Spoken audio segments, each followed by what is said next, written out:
तो इस वीडियो में आज हम समझेंगे प्रश्नावली 4.2 का क्वेश्चन नंबर 3। इसमें दिया हुआ है ऐसी दो संख्या ज्ञात करना है हमें जिनका योग 27 आए। योग मतलब जोड़ने पर 27 आए और गुणनफल 182 हो। तो ऐसी दो संख्या निकालने के लिए हम दो संख्याओं को मान लेंगे। माना बे संख्याएं x और y हैं, ये हमने मान ली। अब क्वेश्चन के अनुसार हम करेंगे। क्वेश्चन में क्या दिया हुआ है? प्रश्नानुसार यहाँ पर क्वेश्चन में हमें दिया हुआ है कि दोनों संख्याओं का योग मतलब कि जोड़ 27 है। तो दोनों संख्याओं को हम जोड़ देंगे, x प्लस वाई, ये हमने जोड़ दिया। दोनों संख्याओं का योग 27 है तो हम यहाँ पर 27 कर देंगे। ये 27 हमने कर दिया। और इनका जो गुणनफल है, गुणनफल मतलब x मल्टीप्लाई वाई, ये हमें दिया हुआ है 182। ये हमने 182 कर दिया। अब यहाँ पर हम क्या करेंगे? यहाँ पर या तो x की वैल्यू लिख देंगे या फिर y की वैल्यू लिख देंगे। तो इसके लिए इनकी वैल्यू निकालने के लिए यहाँ पर हमें ट्रांसफर करना पड़ेगा। तो यहाँ पर हम लिखेंगे y = 27, ये प्लस x को हम इधर लाएंगे तो माइनस का x हो जाएगा। अब जो ये y की वैल्यू आई है वो यहाँ पर हमें पुट करना है। y की वैल्यू हम यहाँ पर लिखेंगे 27 माइनस x = 182। अब यहाँ पर हम मल्टीप्लाई करेंगे तो क्या आएगा? 27x, इसका मल्टीप्लाई इसमें होगा तो माइनस x² = 182। अब यहाँ पर हमें क्या करना है कि जितनी भी संख्या दिखाई दे रही है उसको इधर ले जाना है, इक्वल की इधर साइड ले जाना है, या फिर आप लोग चाहो तो इस तरह भी ला सकते हो, इससे कोई फर्क नहीं पड़ेगा। तो ये वाले इक्वल को मैं यहाँ पर लिख रहा हूँ, इसको मैं एरो बना देता हूँ। तो यहाँ पर माइनस x² को इधर लाएंगे तो ये हो जाएगा प्लस का x²। 27x को इक्वल की इधर साइड करेंगे, पक्षांतर करेंगे तो ये हो जाएगा माइनस का 27x, और 182 का वैसा ही रहेगा, = 0 हम लगा सकते हैं।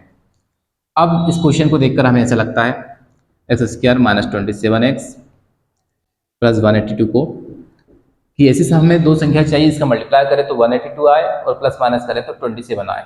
तो वो संख्या है 13 और 14। 13 और 14 ऐसी संख्या है जिनको हम अगर मल्टीप्लाई करते हैं जिनका तो 182 आता है, और ऐड करते हैं तो 27 आता है। ऐड करते हैं दोनों को साइन हमें सेम होना चाहिए, और क्या होना चाहिए? सेम होना चाहिए, माइनस होना चाहिए दोनों के। तो हम ऐसा माइनस कर देंगे दोनों के साइन। 13 को लिखेंगे माइनस 13x और 14 को लिखेंगे माइनस 14x, प्लस 182 को हम लिख सकते हैं 13 मल्टीप्लाई 14 = 0। अब यहाँ पर क्या कॉमन आ जाएगा? दोनों साइड वाली संख्याएं कॉमन होती है, x हम यहाँ पर कॉमन लेंगे तो यहाँ पर बचेगा x माइनस 13, और यहाँ पर 14 दोनों साइड है तो 14 को हम कॉमन लेंगे। 14 को हमने कॉमन ले लिया, अंदर बचेगा x, ये प्लस का है तो बाहर माइनस होने के कारण ये प्लस को हम क्या कर देंगे? माइनस। तो यहाँ पर हम लिखेंगे 13, ये 14 नहीं लिखेंगे क्योंकि हमने 14 कॉमन ले लिया है, = 0। अब ये दो बार आया है तो इसको एक बार लिख लेंगे x माइनस 13, या फिर इसको कॉमन ले लेंगे।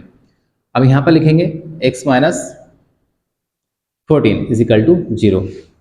अब यहाँ पर दोनों के इक्वल हमें 0 लिखना है, x माइनस 13 = 0 और x माइनस 14 = 0। ये माइनस का 13 इधर जाएगा तो प्लस का 13, और ये माइनस का 14 इधर जाएगा तो प्लस का 14। तो यहाँ पर दो वैल्यू आ गई है x की। x को हमने पहली संख्या माना तो पहली संख्या 2 आ गई है, 13 और 14। अब हमें y की वैल्यू भी फाइंड करना होगा। तो यदि x 13 होता है तो y क्या होगा? तो y का मान यहाँ से हम निकाल सकते हैं 27 माइनस x। यहाँ पर x की वैल्यू पुट कर देंगे, 27 माइनस x की वैल्यू क्या आई? 13। 27 में से 13 आप लोग सब्ट्रैक्ट करोगे तो आएगा 14। और यदि पहली संख्या 14 होती है, मतलब x बराबर 14 होता है, दूसरी संख्या क्या होगी? y होगी 27 माइनस x, 27 माइनस x। तो 27 का 27 माइनस x की वैल्यू हम यहाँ पर पुट कर देंगे 14। 27 में से 14 जाएगा तो बचेगा 13। मतलब कहने का मतलब यह है कि अगर पहली संख्या 13 है तो दूसरी संख्या 14 होगी, पहली संख्या 14 है तो दूसरी संख्या 13 होगी।